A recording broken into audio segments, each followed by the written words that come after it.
नमस्कार, मैं राखी Bhandari CCN shark news के इस बुलेटिन में आप सभी का स्वागत करती हूं। आइए शुरू करते हैं खबरों का सिलसिला। कांग्रेस के प्रतिनिधि मंडल ने आज विशेष गहन पुनर्निरीक्षण यानी एसआईआर प्रक्रिया को लेकर भारत निर्वाचन आयोग को ज्ञापन सौंपा। कांग्रेस ने आरोप लगाया कि छत्तीसगढ़ में एसआईआर कार्यक्रम पूरा होने के बावजूद बड़ी संख्या में पात्र मतदाताओं के नाम ड्राफ्ट मतदाता सूची में शामिल नहीं हो पाए हैं। कांग्रेस का कहना है कि इस प्रक्रिया के दौरान खास तौर पर ग्रामीण क्षेत्रों, आदिवासी अंचलों, श्रमिक वर्ग, प्रवासी नागरिकों, युवाओं और नए मतदाता बनने के योग्य लोगों को गंभीर कठिनाइयों का सामना करना पड़ा। दस्तावेजों की कमी, पर्याप्त जानकारी के अभाव और तकनीकी समस्याओं के कारण कई ऐसे नागरिक मतदाता सूची से बाहर रह गए जिन्हें संविधान द्वारा मताधिकार की पूरी पात्रता प्राप्त है। कांग्रेस ने स्थिति को लोकतांत्रिक व्यवस्था के लिए चिंताजनक बताते हुए कहा कि खरीफ फसल की कटाई के बाद बड़ी संख्या में लोग रोजगार की तलाश में अन्य राज्यों में पलायन कर जाते हैं, जिससे वे एसआईआर प्रक्रिया में शामिल नहीं हो पाए। वहीं बस्तर के नक्सल प्रभावित क्षेत्रों में सलवा जुड़ुम के दौरान विस्थापित हुए आदिवासी आज भी अपने मूल स्थानों से बाहर रह रहे हैं, जिस कारण उनके नाम मतदाता सूची में दर्ज नहीं हो सके। कांग्रेस का एक उच्च स्तरीय प्रतिनिधि मंडल आज निर्वाचन आयोग से मिला है। एसआईआर की जो प्रक्रिया प्रदेश में संपन्न हुई, स्मरण होगा आप लोगों को, हमने 1 महीने का समय बढ़ाने की बात शुरू में ही की थी। एक हफ्ते करके 2 बार समय बढ़ाना पड़ा। कांग्रेस की बात सच निकली और आज हम लोगों ने 5 महत्वपूर्ण विषयों को आयोग के सामने रखा है। पहला, जो कमाने खाने चले गए मजदूर, गरीब, अनुसूचित जाति वर्ग के, पिछड़ा वर्ग के, भूमिहीन लोग, खासकर जांजगीर चांपा जिला, बलौदा बाजार और इन क्षेत्रों के रहने वाले लोग, वे एसआईआर की प्रक्रिया में सम्मिलित नहीं हो पाए। उन्हें एसआईआर की प्रक्रिया का हिस्सा बनाया जाए। दूसरी बात, सलवा जुड़ुम के कारण जिनके नाम मतदाता सूची में नहीं थे, अभी नहीं आ पाए, जो लोग अन्य प्रदेशों को विस्थापित हुए हैं, अपने घर को, अपने गांव को, अपने मजरा टोला को छोड़ गए हैं, ऐसे आदिवासियों को भी एसआईआर प्रक्रिया में विशेष स्थान देकर उनके नामों को जोड़ने की कांग्रेस पार्टी ने मांग की है। तीसरी बात, जो नौजवान हैं, नौजवानों के लिए फार्म, नए नाम जोड़ने के फार्म बहुत देर से उपलब्ध कराए गए, अभी भी कई जगह उसकी प्रक्रिया निर्धारित नहीं हो पा रही है। तो नौजवानों के नामों को जोड़ा जाए। एक भी छत्तीसगढ़ का युवा मताधिकार से वंचित नहीं होना चाहिए। जो डेमोग्राफिक चेंजेस आ रहे हैं, कई बूथ में सिर्फ 160 लोग, तो जो नए बूथ हैं उन बूथों के लिए न बीएलओ हैं, न उन बूथों में बीएलए हैं। तो बीएलओ और बीएलए नहीं हैं अगर, तो वहाँ की मतदाता सूची का शुद्धिकरण का काम और वहाँ की मतदाता सूची में दावा आपत्ति का काम हो नहीं रहा है। ये प्रशासनिक प्रक्रिया इसके लिए निर्धारित की जानी चाहिए और ऐसे सारे नए बूथ को लेकर नई सूची जारी करने, फिर से बूथों का युक्त करने की मांग कांग्रेस के साथियों ने रखी है। बिंद्रा नवागढ़, 5वां बता दूं फिर आप लोग। बिंद्रा नवागढ़ विधानसभा के 32 गांवों के लोग उड़ीसा खाने कमाने चले गए हैं। जो स्थिति जांजगीर चांपा और बलौदा बाजार और इस तरफ के जिलों की है, वे लोग प्रदेश से बाहर जा चुके हैं, लेकिन बिंद्रा नवागढ़ में छुरा विकास खंड के 32 गांवों के लोग उड़ीसा चले गए। उड़ीसा वहां से लगा हुआ है। उन 32 गांवों के लोगों के नाम कैसे जुड़े, एसआईआर की प्रक्रिया वहां कैसे हो, इसको लेकर कांग्रेस चिंतित है और कांग्रेस ने अपनी चिंता से निर्वाचन आयोग को अवगत कराया है और निर्वाचन आयोग से मांग की है कि एसआईआर का अब जब दावा आपत्ति का समय है, उस समय कांग्रेस पार्टी यह मांग करती है कि प्रदेश में हर मतदाता का नाम मतदाता सूची में जुड़ना चाहिए। कोई भी इससे वंचित नहीं होना चाहिए। नौजवान इससे वंचित नहीं होना चाहिए। अनुसूचित जाति, जनजाति, पिछड़ा वर्ग, गरीब, भूमिहीन, मजदूर इससे वंचित नहीं होना चाहिए। शहरों में भी जो लोग सुबह घर से काम करने निकल जाते हैं, यदि ऐसे लोगों को शिफ्टेड दिखाया जा रहा है तो उनके नामों की दोबारा जांच हो और इसकी सूची उपलब्ध कराने की भी मांग कांग्रेस के प्रतिनिधि मंडल ने निर्वाचन आयोग से की है। शराब घोटाले मामले में आरोपी पूर्व मुख्यमंत्री भूपेश बघेल के बेटे चैतन्य बघेल को हाईकोर्ट से बड़ी राहत मिली है। बिलासपुर हाईकोर्ट ने उन्हें ईओडब्ल्यू, एसीबी और ईडी दोनों मामलों में जमानत दे दी है। चैतन्य बघेल के वकील के मुताबिक शराब घोटाले को लेकर उनके खिलाफ अलग अलग एजेंसियों ने केस दर्ज किए थे, जिन पर आज हाईकोर्ट ने एक साथ फैसला सुनाते हुए जमानत प्रदान की है। गौरतलब है कि चैतन्य बघेल पिछले करीब 6 महीनों से जेल में विचाराधीन कैदी बनकर रह रहे थे। अब उनके बाहर आने का रास्ता साफ हो गया है। सीसीएन शार्क न्यूज के लिए ब्यूरो। शिक्षा मंत्री गजेंद्र यादव ने एकल शिक्षा को लेकर एक बड़ा बयान दिया और कहा कि अब प्रदेश भर में केवल 23 ऐसे स्कूल हैं जहां एकल शिक्षक पदस्थ हैं। बस्तर की स्थिति को बेहतर करने की दिशा में सरकार काम कर रही है, जहां अब भय का वातावरण लगभग समाप्त हो गया है। आने वाले समय में बस्तर में विकास की गंगा बहेगी, साथ ही साथ शिक्षा का स्तर भी बढ़ेगा। युक्तियुक्तकरण के बाद प्रदेश की स्थिति सुधरी है। मुख्यमंत्री विष्णुदेव साय के नेतृत्व में प्रदेश आगे बढ़ रहा है और शिक्षा व्यवस्था में लगातार सुधार हो रहे हैं। देखिए, मैं बहुत स्पष्ट कहना चाहता हूँ, जो आप पूछ रहे हैं कि एकल शिक्षक विहीन ऐसे स्कूलों की संख्या मात्र 23 है। प्रदेश में युक्तियुक्तकरण के पहले लगभग 1201 स्कूल ऐसे थे जहाँ शिक्षक विहीन स्कूल थे, 700 ऐसे स्कूल थे जहाँ एकल शिक्षक थे। माननीय मुख्यमंत्री श्रद्धेय विष्णुदेव साय जी ने युक्तियुक्तकरण लाया और उसका एक प्रभाव है कि पूरे प्रदेश में मात्र 23 स्कूल ऐसे हैं जहां एकल शिक्षक या शिक्षक विहीन की अवस्था में है। आने वाले समय में चूंकि बस्तर में बहुत विषम परिस्थिति थी, अब बस्तर शांति की ओर बढ़ रहा है, नक्सलवाद समाप्ति की ओर है। शिक्षा क्षेत्र को भी माननीय मुख्यमंत्री के निर्देश पे एक बड़ा विजन के साथ एक काम हम लोग अभी करने की तैयारी में। आने वाले समय में वहाँ की शिक्षा व्यवस्था और बेहतर होगी और कहीं भी शिक्षकों को कोई प्रकार कमी नहीं होगी। विधायक पुरिंदर मिश्रा ने कहा कि भारत कांग्रेस मुक्त की ओर कदम बढ़ा रहा है, जिसके तहत ही अब काम किया जा रहा है। कांग्रेस उन लोगों का नाम अपने लिस्ट में शामिल कर रही है जो पहले से ही बदनाम है। इस दिशा में आगे बढ़ रहे हैं ताकि कांग्रेस मुक्त भारत हो जाए। पहले भी कई बार बोल चुका हूं, भारत से कांग्रेस मुक्त भारत बनाना है। ये उसका सीढ़ी का पहला चरण है, जो निष्कासित महिला को राष्ट्रीय स्तर पर संयोजक बनाए। और कांग्रेस में जो होता जाता है आप भी समझते हैं, मैं भी समझता हूँ। वहीं शिक्षा मंत्री गजेंद्र यादव ने कहा कि जब से राज्य में कांग्रेस सरकार की विदाई हुई है, तब से कांग्रेसी बौखलाए हुए हैं और हर एक अपराध और आंदोलन के पीछे कांग्रेसियों का ही नाम सामने आ रहा है। ये बौखलाहट नहीं तो क्या है? जहां लोकतंत्र में उन्हें दरकिनार कर दिया गया है, तो वह षड्यंत्र कर बदनाम करने की साजिश कर रहे हैं। छत्तीसगढ़ में ये बड़ा दुर्भाग्य की बात है कि जब से कांग्रेस सरकार गई है, वो बौखलाहट में ऐसे हरकत करते हैं।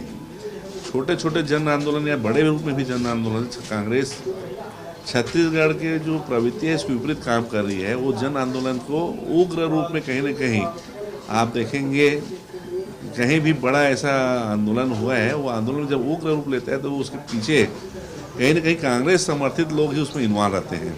ये बहुत दुर्भाग्यजनक बात है जो छत्तीसगढ़ जैसा शांतप्रिय राज्य में इस प्रकार की घटना ऐसा होना बहुत दुर्भाग्य है, उसकी मैं भर्त्सना करता हूँ, निंदा करता हूँ। भूपेश बघेल ने उप मुख्यमंत्री अरुण साव की तुलना बंदर से किए जाने को लेकर प्रदेश में सियासत शुरू हो गई है। जहां एक ओर डिप्टी सीएम साव ने भूपेश बघेल पर पलटवार किया, तो वहीं दूसरी तरफ साहू समाज ने भी मोर्चा खोल दिया है और बड़े आंदोलन की चेतावनी दी है। दरअसल पूर्व सीएम भूपेश बघेल ने 3 दिन पहले बिलासपुर के लिंगियाडीह में लोगों को संबोधित करते हुए उप मुख्यमंत्री अरुण साव की कार्यप्रणाली पर सवाल उठाया था। उन्होंने उप मुख्यमंत्री साव की तुलना केवल उछल कूद करने वाले बंदर से करते हुए कहा कि वे 2 साल में केवल 950 मीटर सड़क बनवा पाए हैं और किसी भी मामले में कोई काम नहीं कर पा रहे। वहीं अब इसका वीडियो सोशल मीडिया पर भी वायरल हो रहा है। वो पेड़ लगातार कूदा था, तो हिरन किसे थे करत का है, तो मोर प्रयास में कोई कमी है का? तो लड़का बाँचे मत बाँचे, मोर प्रयास में कोई कमी है का? अरुण साव की स्थिति ही है। कागरो घर पानी नहीं पहुंचा सका थे, कोनो जो सड़क नहीं बना सका थे, कोनो जगह शहर में कोई विकास कर सका। वो अपने क्षेत्र में 450 मीटर सिकरी करे, 450 मीटर, और अंबिकापुर में 500 मीटर, कुल मिला के 950 मीटर सड़क बनाया है। अरुण साहु की उपलब्धि। और वो नहीं आवे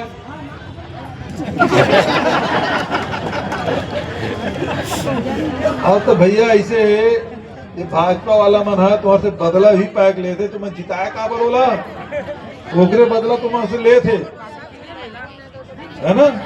तो तुम अल्लाह। वहीं भूपेश बघेल के टिप्पणी करने के मामले में डिप्टी सीएम अरुण साव ने पलटवार करते हुए कहा कि शब्दों की मर्यादा होनी चाहिए। प्रदेश के मुख्यमंत्री रह चुके, राजनीतिक टिप्पणी अपनी जगह है। इस तरीके की भाषा राजनीति में अक्षम्य है। सभी को राजनीति में भाषा का ध्यान रखना चाहिए। देखिए, शब्दों की मर्यादा, इतने वरिष्ठ नेता है, मुख्यमंत्री रहे हैं, उनकी भाषा कैसी होनी चाहिए, शब्द कैसे होने चाहिए। राजनीतिक टिप्पणियां अपनी जगह है, पर इस तरह से भाषा का इस्तेमाल राजनीति में बिल्कुल भी अक्षम्य है। सभी को भाषा और विषयों का ध्यान राजनीति में रखना चाहिए। छत्तीसगढ़ में एक बार फिर गलत बयानबाजी से राजनीतिक गलियारों में उफान आ गया है।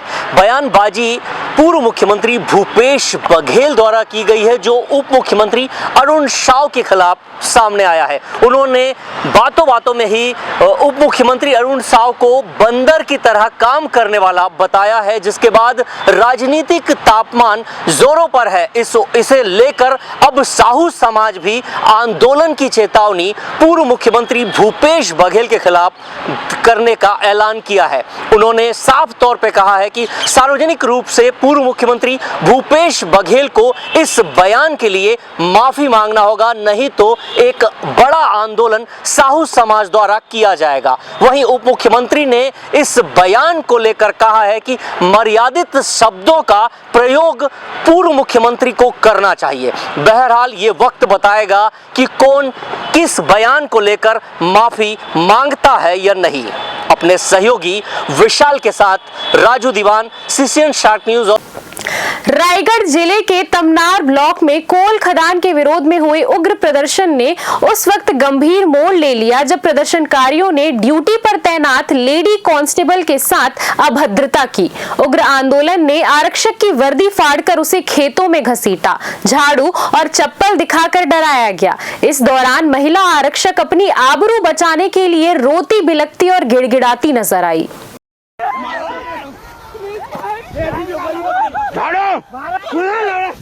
झाड़ो अभी नहीं करूंगी, नहीं करूंगी। क्या करना आई थे? मैं किसी को नहीं मारी हूँ भाई। क्या करना आई थी तो? झाड़ो अभी, झाड़ो क्या चप्पल में? क्या करना आई थी? नहीं करूंगी। इस शर्मनाक घटना के बाद छत्तीसगढ़ की राजनीति भी गर्मा गई है। प्रदेश के शिक्षा मंत्री गजेंद्र यादव ने घटना की कड़ी निंदा करते हुए कहा कि किसी भी उग्र आंदोलनों के पीछे कांग्रेस का हाथ होता है। उन्होंने भरोसा दिलाया कि मामले की उच्च स्तरीय जांच कराई जाएगी और दोषियों पर कड़ी से कड़ी कार्रवाई होगी। छत्तीसगढ़ में ये बड़ा दुर्भाग्य की बात है कि जब से कांग्रेस सरकार गई है, वो बौखलाहट में ऐसे हरकत करते हैं। छोटे छोटे जन आंदोलन या बड़े रूप में भी जन आंदोलन, कांग्रेस छत्तीसगढ़ के जो प्रवृत्ति है इसके विपरीत काम कर रही है। वो जन आंदोलन को उग्र रूप में कहीं न कहीं आप देखेंगे, कहीं भी बड़ा ऐसा आंदोलन हुआ है, वो आंदोलन जब उग्र रूप लेता है तो उसके पीछे कहीं न कहीं कांग्रेस समर्थित लोग ही उसमें इन्वॉल्व रहते हैं। ये बहुत दुर्भाग्यजनक बात है जो छत्तीसगढ़ जैसा शांतप्रिय राज्य में इस प्रकार की घटना ऐसा होना बहुत दुर्भाग्य है। उसकी मैं भर्त्सना करता हूँ, निंदा करता हूँ। वहीं दूसरी ओर कांग्रेस ने भी घटना को निंदनीय बताया। कांग्रेस के वरिष्ठ नेता शैलेश नितिन त्रिवेदी ने कहा कि छत्तीसगढ़ में आदिवासियों को उनके घरों से बेदखल किया जा रहा है और भाजपा सरकार में कोयले की लूट हो रही है। उन्होंने स्पष्ट किया कि कानून व्यवस्था का पालन सभी को करना चाहिए।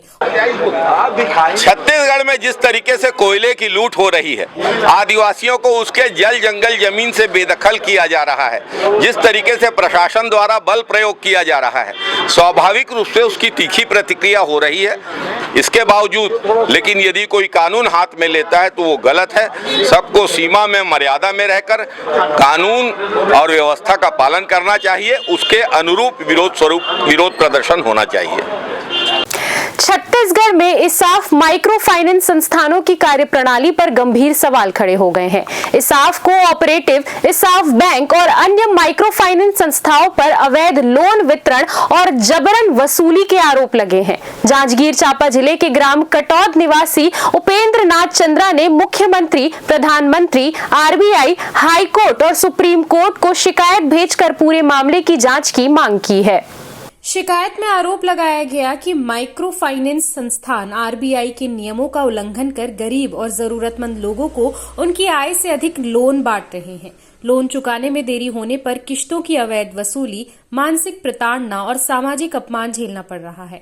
आरोप है कि संस्थानों द्वारा जानबूझकर क्रेडिट रिपोर्ट में गलत एंट्री की जाती है, जिससे लोन ग्राहकों का भविष्य खराब हो जाता है। शिकायतकर्ता का कहना है कि कर्मचारियों पर कार्रवाई दिखाकर बड़े अधिकारियों को बचाया जाता है, जबकि पूरा सिस्टम गरीबों को कर्ज के जाल में फंसाने का काम कर रहा है। लोन वसूली के दबाव में कई परिवार आर्थिक, मानसिक और सामाजिक संकट से गुजर रहे हैं।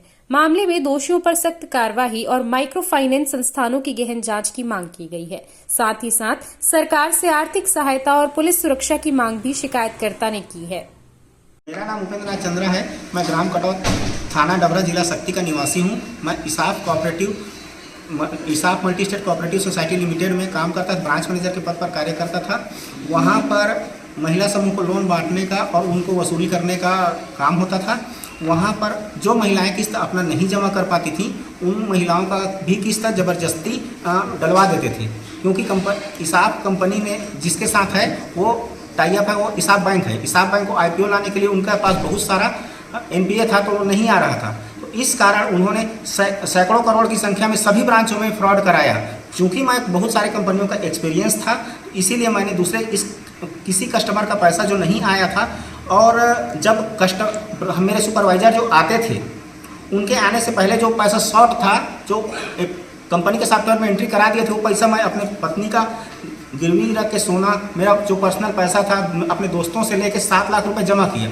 वो जमा किया हो पैसा। उसके बाद से मैं देखा कि ना सिमगा में मेरा काम बन रहा है, ना गुंडरदही में इन लोगों का फ्रॉड का काम चलता ही रहा है। मैंने दूसरा नौकरी देखा और मैं दूसरे जगह काम करने चला गया। जब मैं काम करने चला गया, उसके बाद में इन लोगों ने फर्जी जो डॉक्यूमेंट है, 100 लोग है, 700-800 लोग हैं, उसमें से 17-18 लोगों को पकड़े और उसके बाद उन लोगों से लिखवाए। हाँ सर, इसमें एक बात और बताया, जैसे उन लोगों ने लिखवाया है 18 तारीख मई महीने में, लेकिन जो ऑडिट रिपोर्ट दिया है उन्होंने मार्च का दिया है। तो पहले फ्रॉड हुआ, फ्रॉड का लिखा पढ़ी हुआ, उसके बाद उन्होंने सभी कस्टमरों से लिखवाया। तो इससे तो ये साबित हो जाता है ना सर कि उनका दस्तावेज। अभी आप क्या चाहते हैं? अभी मैं चाहता ये हूँ सर कि ये इनका जो है जांच, सघन जांच हो। जो मैं जैसे 4 चीज़ें चाहिए, लोन कार्ड चाहिए कस्टमर का, संगम रजिस्टर चाहिए, जो ओरिजिनल रसीद है वो कस्टमर के पास मिलना चाहिए, और संगम रजिस्टर के आगे पीछे दोनों जगह होते हैं, और उनका लोन स्टेटमेंट, सारा चीज़ मिलाया जाना चाहिए सर। मिलाने से जो मेरा भरा हुआ पैसा है वो पता भी चलेगा, और उनके द्वारा जो फर्जी तरीके से दस्तावेज बनाए हैं उसका भी जांच हो जाएगा। और उस जांच होने के दौरान तक क्या है, मुझे अभी जीने खाने में जो तकलीफ हो रहा है सर, उसके लिए मैंने मुख्यमंत्री जी को, और हाई कोर्ट में भी मैं अभी जाके अप्लाई करूँगा, मुख्यमंत्री जी को भी मैंने ये आवेदन दिया है सर कि मुझे आर्थिक सहायता और पुलिस सुरक्षा दोनों चाहिए, क्योंकि अब ये मीडिया में बात आ गई है तो कभी भी मुझे जान से मरवा सकते हैं। मेरे पास जितने ये डॉक्यूमेंट है सर, वो जो ये मुझे ही नहीं बाकी सब लोगों को फंसाए हैं, उनको भी बेगुनाह साबित करके जो कंपनी के जो अपराध है उसके लिए उनको सजा दंडित करा सकते हैं सर। जो मेरे ऊपर वाले अधिकारी हैं उनको भी दंडित करा सकते हैं। इस वक्त के इस बुलेटिन में फिलहाल इतना ही। मुझे दीजिए इजाजत और आप देखते रहिए CCN शार्क न्यूज।